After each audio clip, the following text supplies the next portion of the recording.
So I came across these placemats at Walmart, and they're from Better Homes and Gardens, and it comes in a pack for $10. I absolutely love the fringe, but I love the fact that it's a mixture of gray tones and some cream tones as well. My first thought is that they would make such cute throw pillows, so I decided to take on the challenge.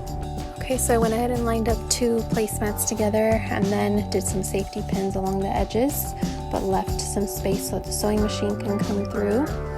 I'm gonna be sewing along this side, this side, this side, and then leaving that side open to stuff the pillow in from that end.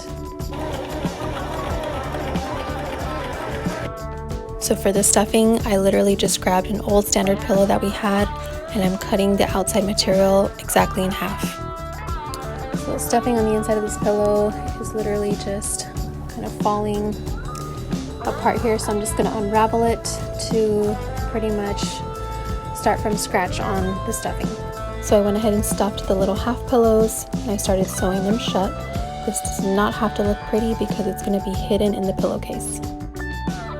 So now I'm ready to stuff my pillowcase, so I'm going to use my left hand to grab the edge of the pillowcase so that the seam doesn't bust, and I'll use my right hand to pull the pillow into the pillowcase. Once the pillow was in the pillowcase, then I went ahead and closed up that last side using the sewing machine. And here's a little close-up of the details and the fringe. I really couldn't be happier with how they turned out, and especially the fact that I got myself 2 throw pillows for $10.